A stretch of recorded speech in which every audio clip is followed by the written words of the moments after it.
is when we hold breath, like swimming through a swimming pool, you don't need, I mean, the urge you feel of breathing is not an urge because you're running out of oxygen. That is what we need to be alive, but is an alarm that rings because you have too much CO2.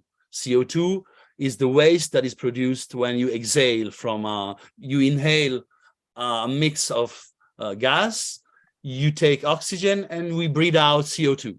When you have too much CO2 because you're holding your breath with also the CO2, your body says to you, gives you alarms, and all the, let's say, the magic and the interesting part about breathe hold underwater for free diving is that you need to fight this instinct. You need to resonate on the fact that you're not in danger, that you can finish the task, the timing or the distance you want to do. How long can you stay underwater? Personally, I stay around 4 minutes. That is nothing. I mean, everybody can do that. I'm ready to bet on it. It's a question of relaxation. I can swim down up to 42 meters. This is my personal best on a breathe hold. This is, again, is nothing. 4 minutes, 42 meters. Yeah, it took 2 minutes to go up and down. I'll explain. I can show even a video of let's say somebody who's doing that professionally. And I'm sorry, it like bugs me, but how long can a professional free diver, like the best in the world, can hold underwater? The world record, I mean, different things. So there is breathe holding without moving. That is called static apnea or static free diving. So you're in a swimming pool, you put yourself in the water because you need the mammal reflex to be activated. And I think the world record is around 15 minutes. Big guys, super big lungs, they don't move, and they relax and they stay there. This is, every free diver trains on that because. But and if you move, and like the video type guy, yeah. Like if you move, like what, moving, 7-8 minutes? Moving, you don't think anymore about minutes because it depends on what you do. So free diving as a sport is measured. So the KPI is how deep you can go. And so, for example, we can see this video if you want, but basically Abdel Alouach, that is a French guy who is one of the world record holder, goes down to 120 meters and comes up in 4 minutes. That's enormous because, I mean, he's moving, he's fighting against. So the total is what, 10 minutes? 4 minutes, up, going down and coming up. He goes in 4 minutes to 120 meters. In 2 minutes and something, and then he swims up in another 2 minutes. Louis. Yes. Yes. I met this guy. He's a Ukrainian. I met him in Austin at Consensus. Is this Ukrainian guy who lives in Austin. It goes back and forth. He's doing a crypto thing, but he's like the world champion guy. He's got the record for free diving. There are a lot of, I mean, maybe is Alexei Molchanov? You don't know? It's a Ukrainian guy. I'm trying to find him. I have him on WhatsApp, but if I can hook you up with him if you want to pursue this further. And I can hook you up with the next PAWA, all that. Yes. But in any case, there are a lot of world record holders because there are different federations in this sport. So, I mean, you have plenty of it. But basically, these guys are master in training their breath hold. So pushing back the alarm for CO2 is something you can train. So you can train your resistance to having waste in your body. Hey, Salvatore, I'm going to keep breaking your balls by interrupting you, but how do you know you're not going to, when do you know you're not going to die? Like, because you obviously can go too low and not being able to breathe back up, right? Yeah. How do you know that? It's just instinct. No, you know that because you train on that. In the sense, so if you look at free diving as a sport, you want to go the deepest. The deepest you go, the better you are. The point is you need to go down and come up alive, as you said, and conscious. So basically, one of the problem is that when you are running out of oxygen, so imagine Loic train, you go down to 50 meters. Going down, easy. Because something people don't know, that at around 15 meters down, you start to sink. Meaning the pressure, the weight of the water on your head is heavier than gravity.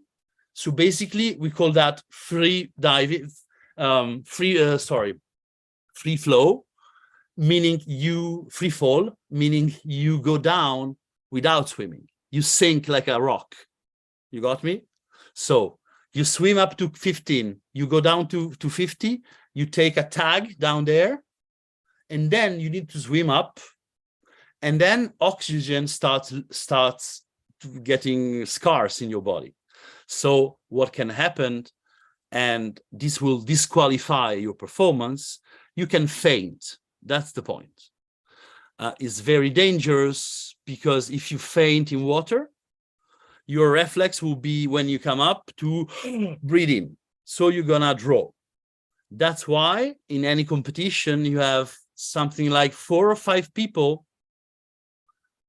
that are free divers that goes down to, let's say, 30 meters and wait you on the way up. So if you faint, they keep you. I mean, I'm a certified safety free diver, so I do that in competitions. I will bring you up to the surface, save your life, but you won't have any performance certified. What you need to do is to come up, hold to the rope, take out your mask, and say to the judge, I'm okay. This is the protocol. So if you manage to do that with low oxygen, with depth, ivresse, how do you say, you're kind of drunk because you have too much CO2, then your performance is validated. You know what we say in the medicine, like, well, what I heard and I now say is, you can go as far as you want as long as you can come back by yourself. That's it. So it's very similar, like it's so close, right? To answer your question, these guys train because every meter counts, because yes, they can go very deep, but the point is they need to come back and go climb to the surface, look at the judge, take out the mask and say, I'm okay. That means that they are conscious. So the funny, and this is the sport. I mean, this is what professional divers do. Guillaume Nery, the video you show, you mentioned, and that is in the group, is they basically they have done a lot of different takes and they put it together. So it's not holding a breath all along, of course, as you realize when he is swimming with whales and other things, but basically they combine a lot of different videos. So it looks like one breath hold, but the video is the world tour on a breath hold, and it's like it's a video, it's a makeup video. Salvatore, I want to make it like a conversation so that people can also jump in. But I have one first, and then I'll ask people to ask their own questions. Well, first off, like, can you raise your hand if you do free diving or if you have experimented with this, or like holding your breath underwater? So just Bruno too, and of course Thomas. Okay, so you guys should also give your experience. But can you talk over Salvatore? What got me to put this topic in the first place is I find it very similar to kind of work with medicine or meditation, right? It's a way to access another space, no? Like, yeah. Can you tell what's happening in your mind when you do this? It's I don't know if that it happens to everybody. I think it could happen to everybody. Once you win the fears of being underwater, once you win the fears of being a blue sea, you don't see the bottom of the sea, so you think about sharks and Steven Spielberg, etc. But basically, when you are kind of into the water and the water is into you, so when you are in that, is kind of what I experienced with ayahuasca is close to that. There is only one color, so no visions, only one color, is blue everywhere. there is no up, down, bottom, up. Everything is similar. So you're kind of, I don't know, in space. A lot of people use this metaphor. You are out in outer space, meaning outside the atmosphere. And this gives me a lot of calmness. I don't know if there are lucid dreams but somehow I experience things like that. I'm super, super connected to myself because I'm in something so big and so, I would say, so you cannot check what's going on the ocean. Do you have what we call sentient beings, outside creatures coming? Like when I drink tea, it's well, also when I dream, but it's like permanent. Like it's like, hello, do you have that too? No, it's more, I mean, when my experience with ayahuasca, I felt that I had the same element that are in my mind, but I can organize them. So I would say something that goes in within, not something that adds visions or communications or other things going on. Is when I dive inside, and everything stays on the surface somehow. Everything else. Okay. Anyone else wants to? Maybe we should have or put it in the conversation. Salvatore, I know you have many things to. And it's so No, but you're right. I can speak for hours. Just to make it as a group, like like a circle. Maybe Thomas first, and then Bruno. You want to say like your experience, or like react to what Salvatore said, or ask him a question? Anything you? Yeah.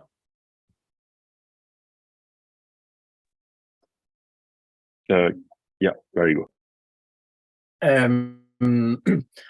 I have no real comments. Actually, I'm listening very cautiously. It's very interesting.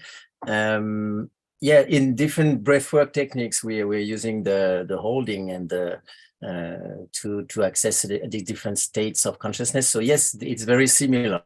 I agree on this. Of course, the sensation and the experience of diving is all an inner experience, and so you can access the same states and same kind of experiences as when you are whether meditating or doing breath work outside of the water, or experiencing with plants or with any mystic practice.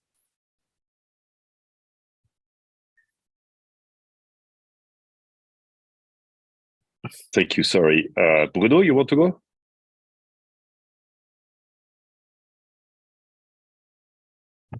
We didn't hear you, Bruno. You are muted, Bruno. You are muted.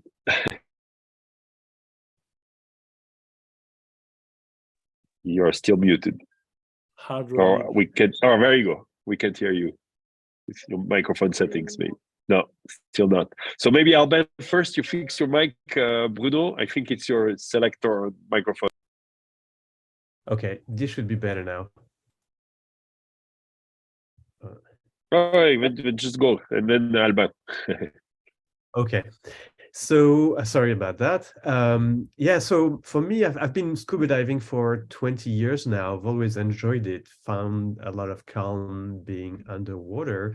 And just before the pandemic, an old roommate of mine during prep school in France emailed me out of the blue saying, hey, I'm coming to California to raise a fund for ocean sustainability. By the way, I'm doing free diving. Do you want to take a class and join me to go free diving together around Monterey? And so I said, yeah, let's do it. So I took a quick class in Santa Cruz. And when it was over, we went with an instructor to a place called Monastery Beach that's right next to Carmel here in California. And when we had a beautiful free diving morning in the ocean, that was very nice. The piece that I found interesting for me in being underwater has actually something to do with my nervous system. I realized by doing a few sessions of biofeedback, which is a practice where they put electrodes in your skull and I think in a few places in the body, and they basically echo the nervous system to the nervous system. It's quite interesting, and it can be very elating in a formal way. It's a way of helping the nervous system to calm down and let go of stored emotions.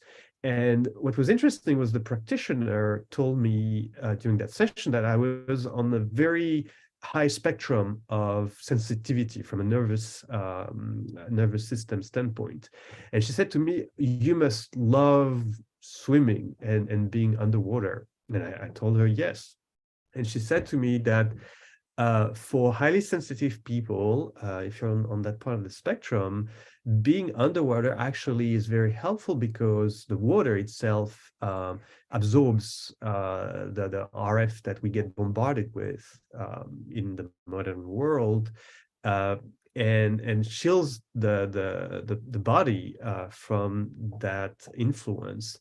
And it's a way of calming down, and it's a way of just physically helping get that inner peace feeling. And so I think that was an interesting insight and realization about myself that I had, why I love being in the water and why I love being under the water. Thank you, Albert. Hello, thank you for your shares. Yes, I wanted to give my experience with diving, and I always liked it. I always loved it. As you said, I felt so good underwater and as a kid. And yes, on the beach, I was always with my scuba diving. I could stay like 4 hours underwater, and I started even to have like troubles in my ears and to have like pain when I was going too deep. And so I had to, for me, it was a big thing because I could not go as deep as I wanted. But I always did it. And even as you said, in the swimming pool, I would stay like hours to try to stay longer and longer because I felt so good underwater. And so I did this almost all my life. And after I did diving, normal diving too, because I learned that if I remove the pressure faster, I can finally, it's okay for my ears. But it took me like 15 years to that someone tell me this. And yes, I wanted to share, but it's funny. I had my first holotropic breathwork experiment was in a swimming pool. So for me it was very good. I didn't know holotropic breathwork. I didn't know anything about it at first, but I was like very comfortable in the swimming pool. And so I did the work. It was like in the water with like these things to support you so that you're floating. And at some point, but really like after like 2 hours of breathwork with sometimes some pauses, the instructor, he came and he pushed me underwater. And I stayed there. In fact, everyone was afraid that I was going to die, but in fact, I had so much oxygen and I was so relaxed. I stayed there like 4 or 5 minutes without moving. So I stayed there like very long. And in fact, he pushed me and he told me, you need to I don't remember exactly, but he said, this is your way to escape the world.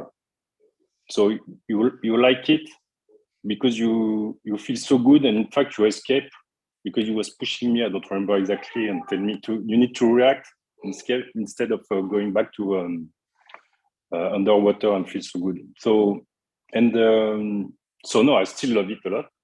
I still do it in a way, but it's true that when I moved from Paris to Montpellier 2 years ago, the first thing I wanted to do, because I saw on the beach there was some guy with all the suit to go swimming, and the first thing I say, okay, now I will buy a suit and do it even in the winter. And finally, I didn't.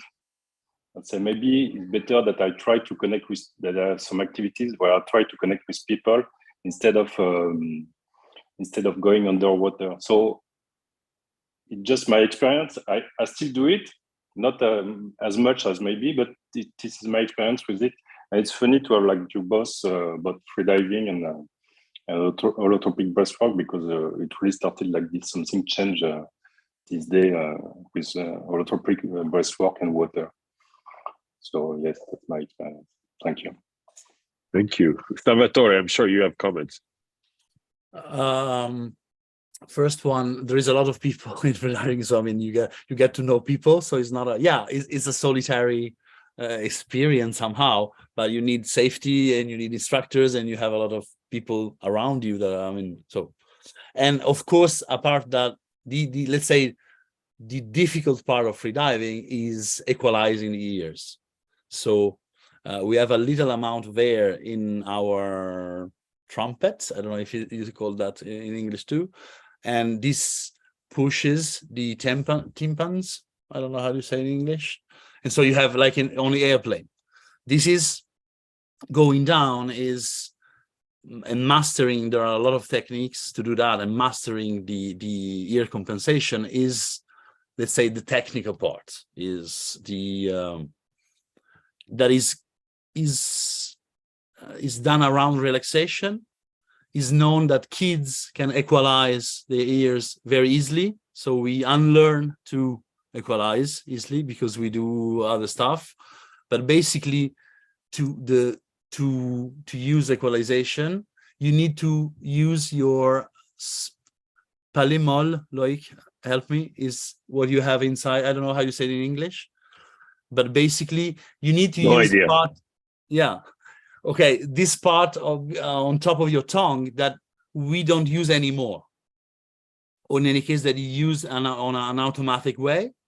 And to equalize, to go free diving, you need to bring awareness to this kind of dead part of our body, or in any case a part that moves out on an instinct way, but not on a voluntary way.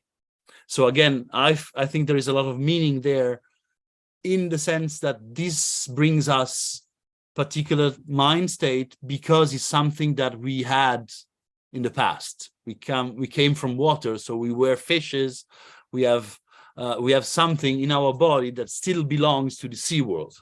And without any Kevin Costner reference, I've seen Avatar 2 yesterday, and I was thrilled about how there are references to all this, because go see that film if you like to think about going underwater and having this kind of experiences underwater. But in any case, like, I don't want to talk too much. I just mentioned, I don't know if it's in interest, I can put it in the chat. It's just a video of Abdel that I mentioned that goes down to 120 meters and goes up, and he certifies his world record. Yes, put it in the chat, Salvatore. Okay, I'm really interested. It is 4-minute dive plus some preparation and some cheering up at the end. So it's kind of 5 minutes video. I'm less interested, to be honest, but that's me. So anyone, please ask questions, right? Less interested in, I don't want to become like a professional, like I have tried to become too many things already. So it's more like, what is it for all of us here that we can practice? Like, if you do Kundalini breath work, for example, I know, or some type of holotropic breath work, like I got really high just by doing that, like really, really far away, so far that you might not be able to come back as well. So it's Wim Hof, all of that. So what is it here? Is it the non-breathing, or is it the non-breathing in water? What is it? What would you advise us that we can try, or why should we? Which is not becoming a star free diver. Like, that is no interest for me. Super clear your point, and I do agree. I don't want to become a superstar in freediving too, but these guys achieve a state or a capacity to dive that is remarkable. Beside the, let's say, the records, the figures, the competitions, the sponsors, etc. So the idea is, in any case, to go this deep is not that. Also a Formula One pilot has some incredible skills, but not in the way the skills a freediver needs to have are more close to what we are all looking for. That's my point. So looking at a video there, you see a human being going beyond what was meant to do somehow. So it's kind of interesting in the topic of PAWA that I totally get. So sports aside, yeah, try. And the idea of, I mean, in any part of the world, as you have scuba diving club, you have free diving club. They are always the same, or instructors share some certification. Try to do it, because with the sport technique, that's why I bring it from that side. With the sports technique, you have a fresh start on what you can do underwater. Then there are a lot of other holotropic, and I'm super interested in that. I don't know much about that. And I'm super interested in, I do pranayama in yoga, that is very close to that, but I'm super interested in what Thomas said, or also Albin. So if you have, I mean, we can share addresses, etc., about the holotropic part. But taking, I don't know if you are common with PADI, open water certification for apnea, that is AIDA 1, for example, or I can put all the schools there, will bring you to the beginning of the technique. That is something interesting, because you became autonomous into water, and then you can add, and you can build up from there. So this is my suggestion. And this is, yeah, in the, let's say, in the sports category. But apart from this, like capacity to, I would love to be able to swim underwater for a relatively longer time, for sure. But apart from that, what would you say it gave you? Like, what's the benefit that you experiment? I'm gonna dive on Thursday on a 20-meter deep pool that is close to Paris. And what I'm looking there, that will be roughly 1 hour in the water, in dives that are around 2-3 minutes. After that, and while I do that, I travel to the moon and back. So not to exaggerate that, in the sense, the sense of relaxation, the sense of letting go the body. There is also a part of, you have no weight. I'm a 120 kilo guy, so I'm here. In water, you don't have weight. Maybe it's I'm not sharing that much. Let's say I need to elaborate on that. But what I look for is this kind of, travel to another dimension and back. And it's very easy. You put a swimsuit because you need to stay warm, and you go down. And you look yourself and everything else from down there, and it's kind of another look. Is the dark part like also interesting? And then Laurent, you should go, is darkness, like if you go down, I guess you get into, do you feel like you're gonna? If you bring darkness, you can have a lot of darkness, I think. There is no, as I said, is a trip towards the inside, like I felt was my experience with ayahuasca. And so what you bring, you have. For me, it's joy, because this is, for me, summer is childhood, is where I belong, in the seaside in Sicily. So and my mother's womb, probably. So this is kind of a trip to something, to an element that is mine. And I'm super interested about the frequency absorption. Bruno mentioned also, because so there is a reason, or let's say scientific fact that happens. So I'm super interested to know more about that. I definitely want to go diving with you, but more in Sicily than in the pool in Paris. But we can do both. Yeah, let's do a PAWA free diving. How about that? Like, I would love that. That would be cool, right? Like maybe you organize. Anytime. I would love that. I can see the Sicily playa and everything. Laurent, you wanted to say something? Yeah, I just want to say, I mean, I did a lot of spearfishing when I was much younger in shallow waters, and it's just fun. But and I've been looking for there is a lot of combined yoga, free diving retreat all over the world. I think it's just, you're listening to those guys and you don't want to be a champion or anything, but it's just remarkable. If you say you can take anyone and within a week, take them to hold their breath for 3 minutes and go down to 30 meters. I'm sure most people is just unbelievable. But if you compare that to Vipassana or dark retreat, it's just like you just stretch yourself in a place where you might not do that forever. but just getting over the fear of being underwater, holding your breath, feeling the pressure, all those things that just make you different when you come out of it, like a marathon or something else. And of course, if you go deeper, that's one of the way you can cultivate something where you have peacefulness and mindfulness and you get out of your mind, out of your body is just one way. But I think that's a very different way than other ways, and it's just so accessible, and most people don't think it is. I think that's the key. I think you can miss out on just trying that for a week and go so deep for so long.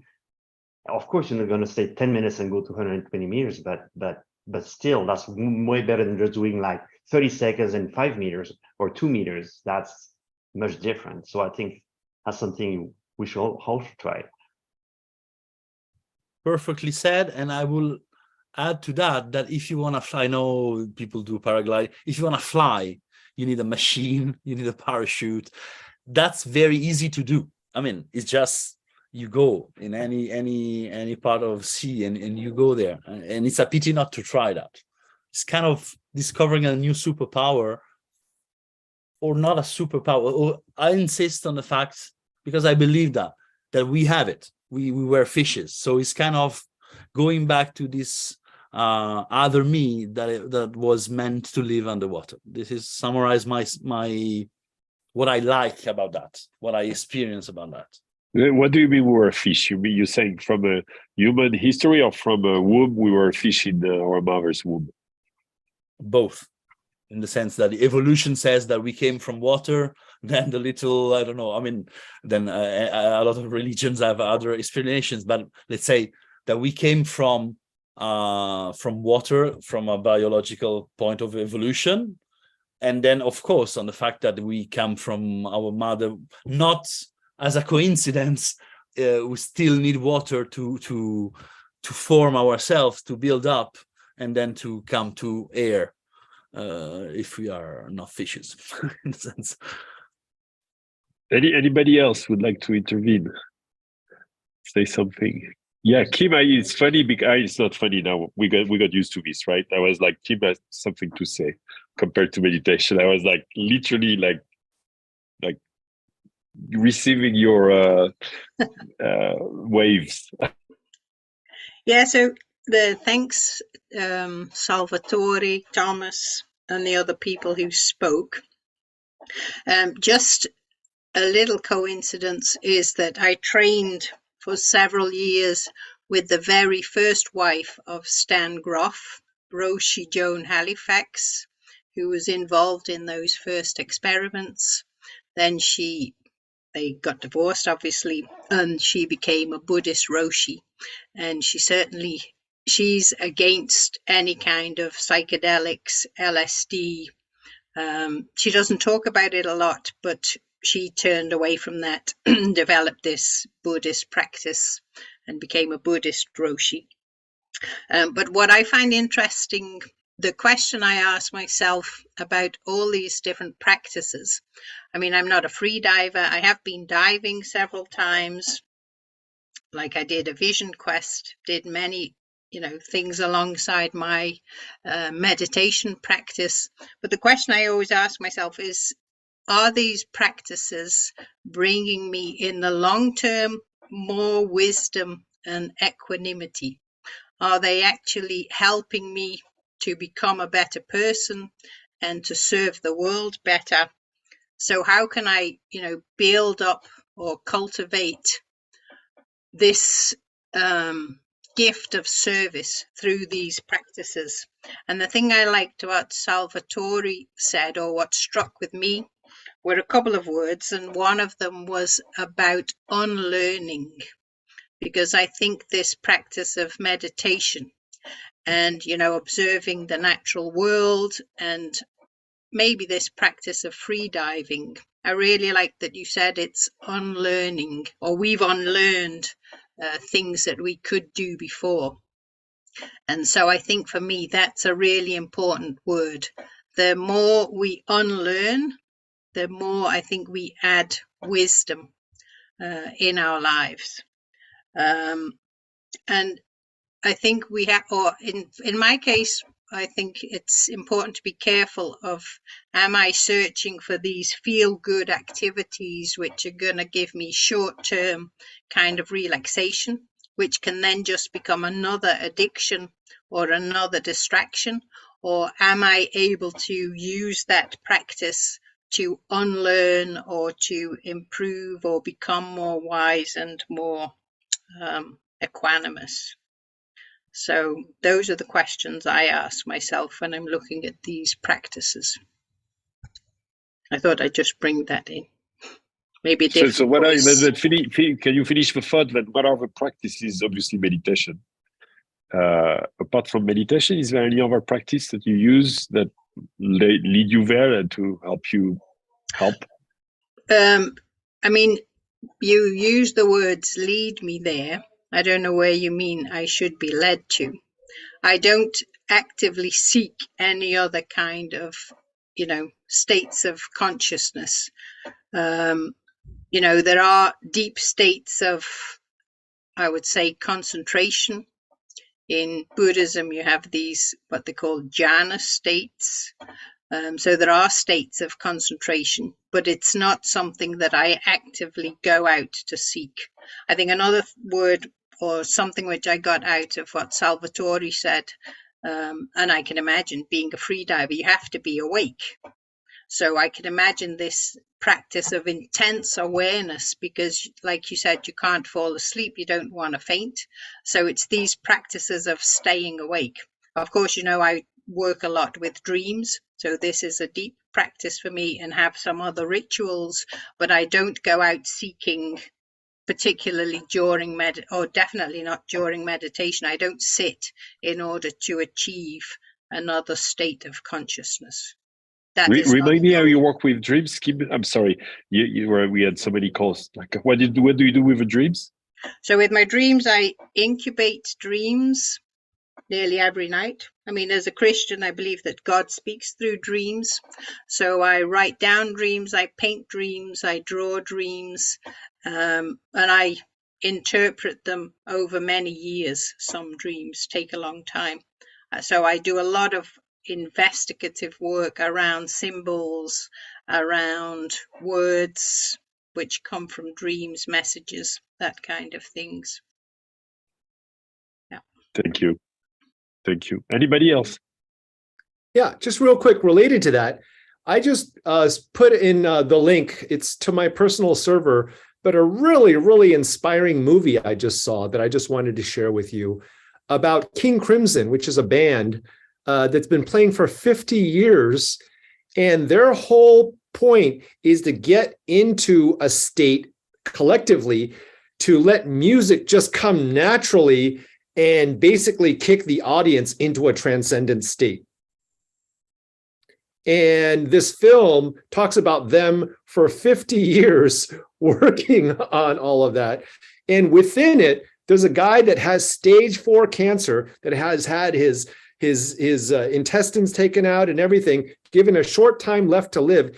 And he's still on tour with them because this is his life's purpose and meaning. And when they're in that state, time stops and everything. And to be able to then pick an audience into that state and then have them want to come back to the show again, they have to then match that or even exceed it. And to be able to do that like every night on a show for 50 years, that's what this film is about. And I just want to share it with you all. It's in that link. It's about the band King Crimson, who I've been a fan of. But when ego gets in the way and everything, the whole group can sense it. And it's a collective way of going into this state. And they interview audience members. In fact, one of the audience members they interview is a nun that relate the state that she's in when she's listening to music to the state that she has with a religious experience as well, too. So I just thought I'd share that with you all.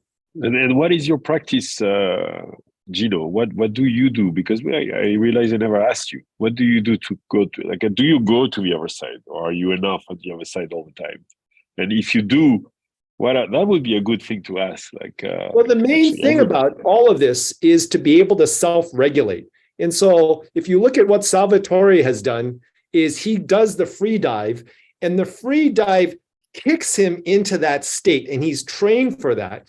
But the state that you're in actually relates to how you're breathing and how you're how you're regulating your physiology. That's where he's talking about the calm and all of this other stuff.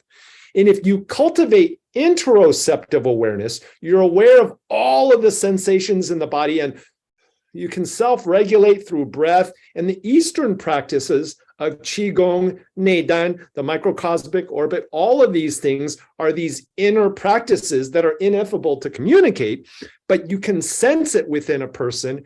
And so part of it is just doing the inner work to be able to then self-regulate and then adjust and maintain state. So I can talk to you like this, and this feels a certain way, but then, as soon as I kind of shift my breathing and everything,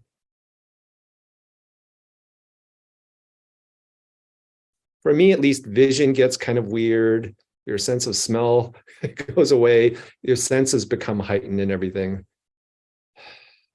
And then just me talking to you like this is very different from me talking to you like this. So if I talk to you like this feels very, very different. And so it's about the ability to self-regulate. And what we found, which is really fascinating, is that if you have someone that can self-regulate and go into states, and you have someone that normally doesn't, but if you give them psychoactives like 2CB or something, they actually develop energetic abilities.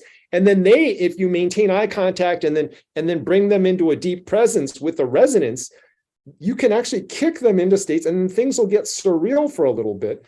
And then because in the elevated state, they're able to recognize that, when they come back down, they remember that. And so as they do the inner work and develop, they can actually get into that a lot quicker. And so we're exploring ways of entrainment in this way.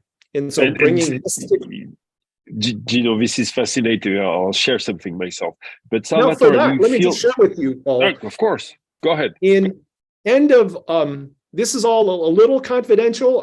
This is a closed group, but there's a guy. It's all recorded on YouTube Live, so go ahead. Oh, and I'll just take it down. Don't worry. Look, let me stop the recording for you. Beam, bam, boom. Now you can talk. Okay. So at the end of April, I have a friend of mine who has a house on the lake in Austin, and he's bringing a bunch of psychonauts, and I'm bringing a bunch of mystics, and I'm bringing my EEG headsets. I'm going to try to get Marjorie Wolcott, who I'll send you guys some of her papers into this, and she looks at psychedelics, awakening experiences, and what was the third one? Second awaken, and anyways, there's near-death experiences as well too. And there's something around the default mode network and kicking into these states. She has a theory around all of this, but we're bringing some scientists, mystics, and then people that are psychonauts, and we're just going to have fun designing some experiments and then just playing. And that's happening at the end. I've got room for. There are 11 bedrooms, and we can sleep 30 people. And so if any of you are psychonauts interested in this and you want to kick out to Austin, that'll happen. Post that in the group. Post that in the group, please. Well, I'm not inviting everybody. It's like we're putting the collective list together. The guy I'm doing this with, I'll just mention his name, is Brian Robertson. He's the guy that invented holacracy, if you've heard of that. And he's done fairly well, and he's big in the psychedelic space. And the thing that led to this is we actually had an experience where he was on 2CB, and he allowed me to fuck with it or just mess with him while he was elevated. And I just engaged him in an elevated state and in a non-elevated state. And I could tell the difference, and he was aware of the differences as well too. And so that led into, and because we have a whole theory, a theoretic framework around how all of this works. And so right now it's fun and I'm gonna talk about this when I do it to the other group that we're in, Loic, with the Sentient Others group. That group, I'm going to get Jack Charles and a bunch of the others and then what's his name, the phenomenology guy at Stanford. I'm going to get some of those guys over as well too. And then for any of you that are here right now, and I'll probably post this later, I'm just nailing down my travel right now, but I'll be in Munich and in Davos, and I'm going to organizing a gathering after Davos in Lausanne. So if any of you are in Europe, we'll be in Europe. We'll be in Dubai for like a day or two between now and DLD. Each time I hear you, Gino, I think about a Tesla that's just been supercharged.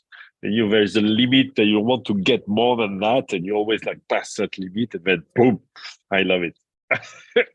You don't need any ayahuasca, my friend. Salvatore, I thank you for posting this with capacity to control your body.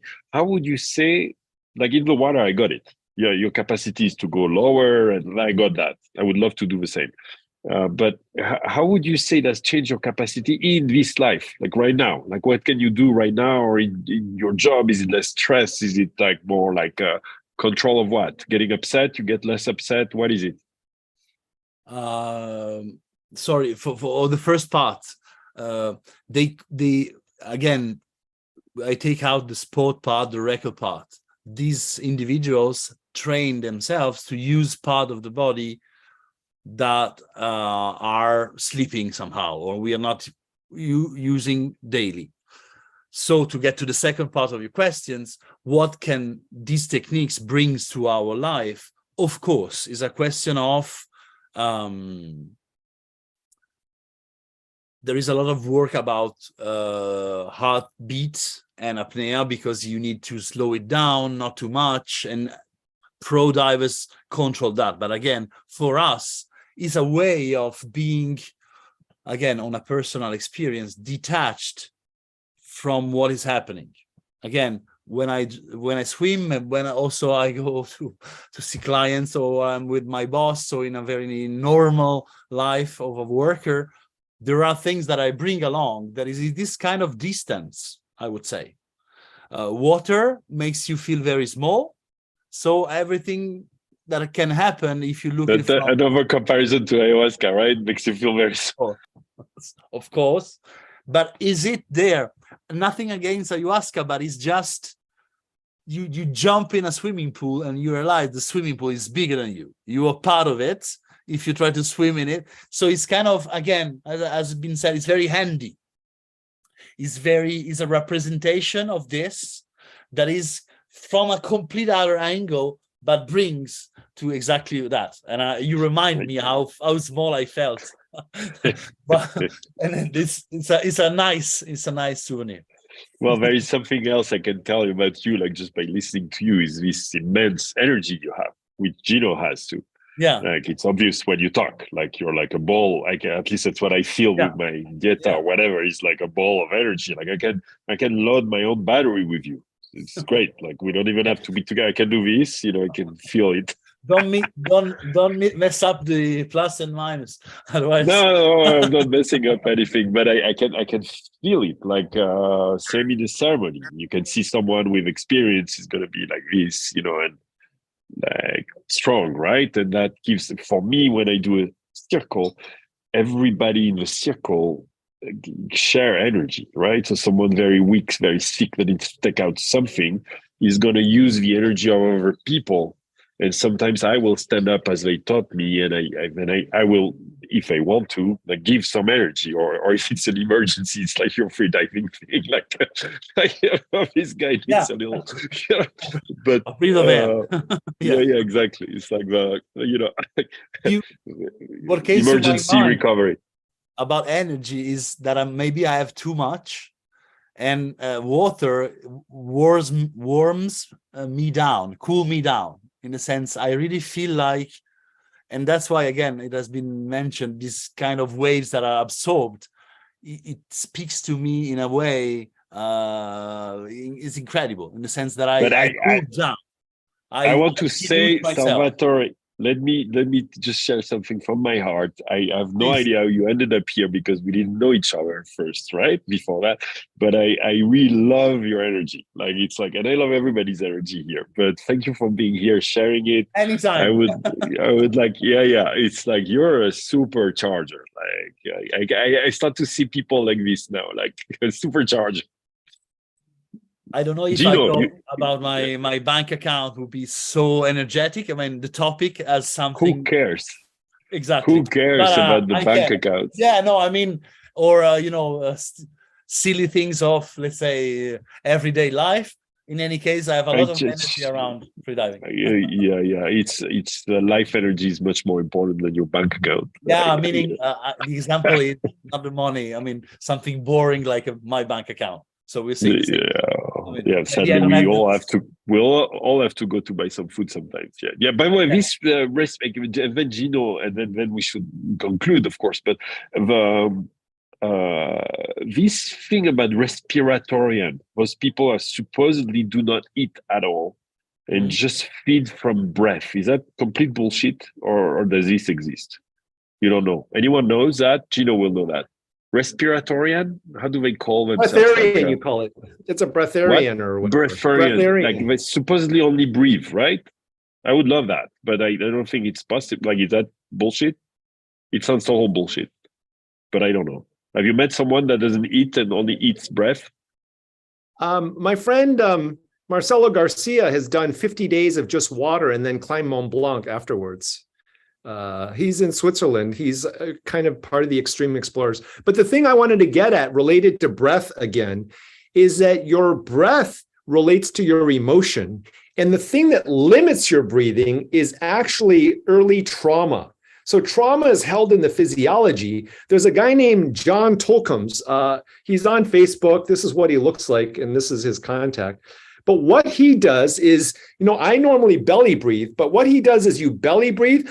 And then what he does is he has a way of breathing where your belly doesn't move, and he just fills the whole lung up. And he's always looking for extra capacity in lung.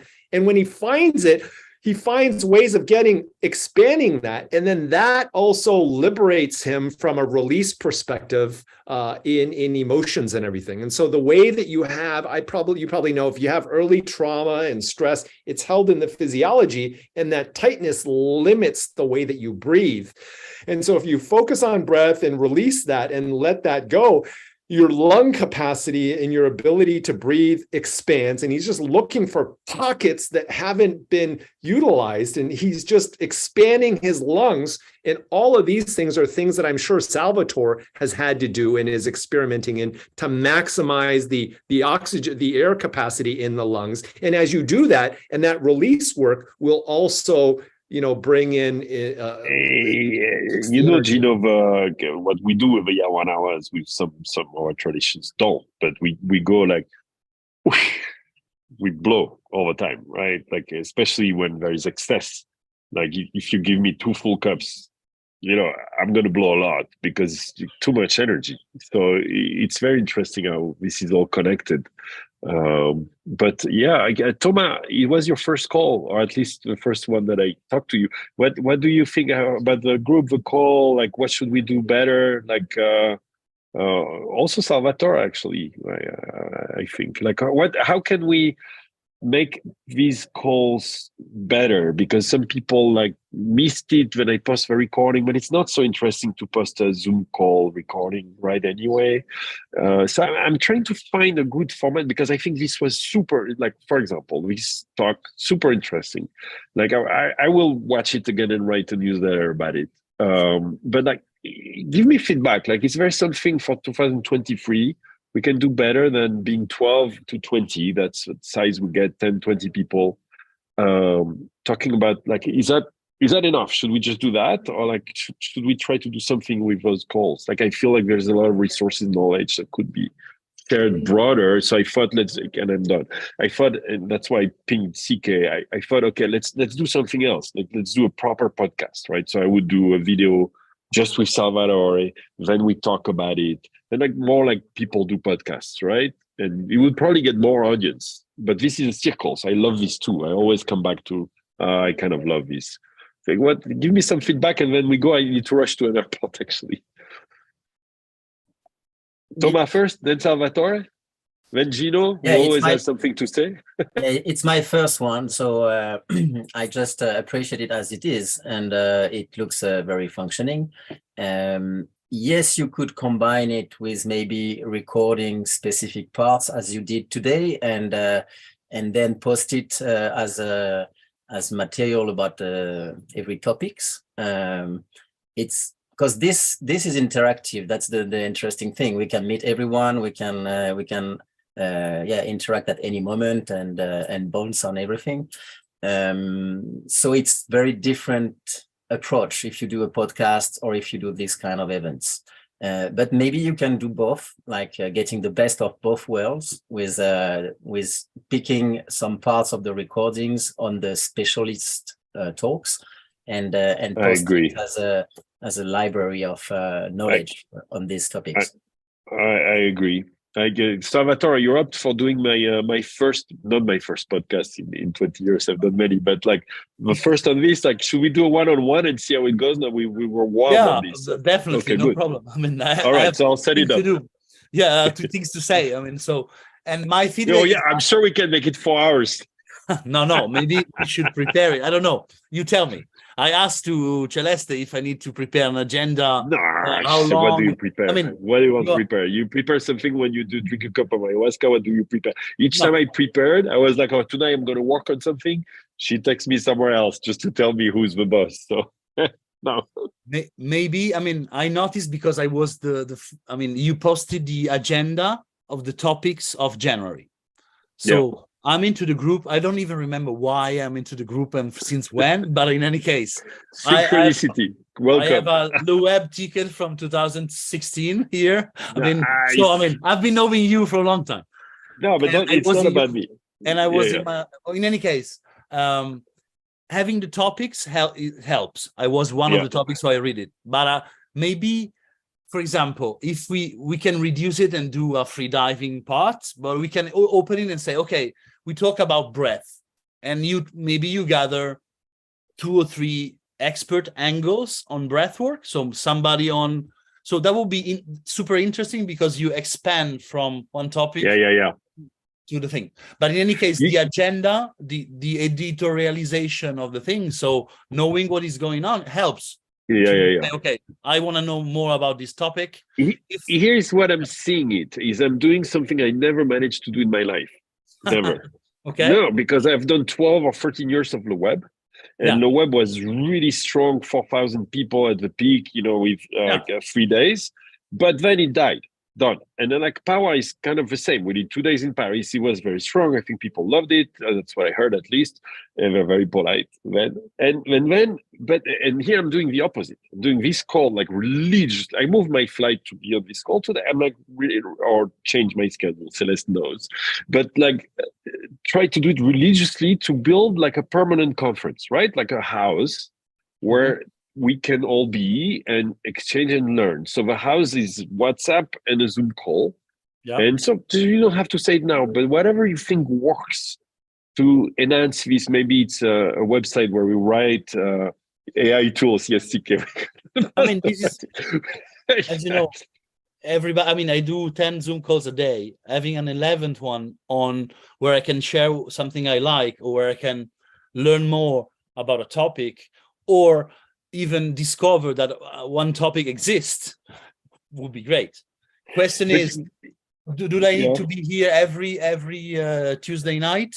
I can, but I'm not asking you. No, but I'm thinking how I'm fearing of. But that's a good question for everybody here. What would make you and everybody here, like Gino, by the way, is a regular now. Thank you. To come every day and thinking, this is very important, like for me. And how can we improve it to get to that? Because people will go to conferences, pay, $10,000 to go to TED, right? Which I have, and they focus on that for 4 or 5 days, and then boom, gone. Like why? Like this is as interesting as being in real. Like I would meet you guys anytime over dinner to talk about these things. So it's the same, you know, and like for some reason we consider it less important, maybe because we don't have a like physical, I can't touch, you know, Thomas and Guillaume here that has not talked. Hi Guillaume, who's cooking or something. Hi. But so it's not the same. But I think long term, I appreciate it. Since I left the jungle, I really appreciate like you to be on Zoom and then not be in the city, for example, too much and so on. So anyway, I was just dropping that. It was great to me too. So I mean, I'll try to show up and see. Okay, let's do a podcast together. Celeste, if you still listen to this, otherwise I'll ping you on WhatsApp. Please organize a one-on-one. We're using this Riverside thing, and we try that. And I'll keep throwing spaghettis on the wall like we learned at business school. And Tammy says, for me, coming here is not only the topics but the people. Me too. Like I really resonate with superchargers here. All right, guys. Anybody else? Close final thoughts. CK, let's schedule a podcast. Celeste, thank you for your help. And Jack, I hope you're doing great. I will schedule the podcast. Great. Yes. And Tammy, thank you for being here. Thomas would love for you to host a call, to be the guest of a call as well.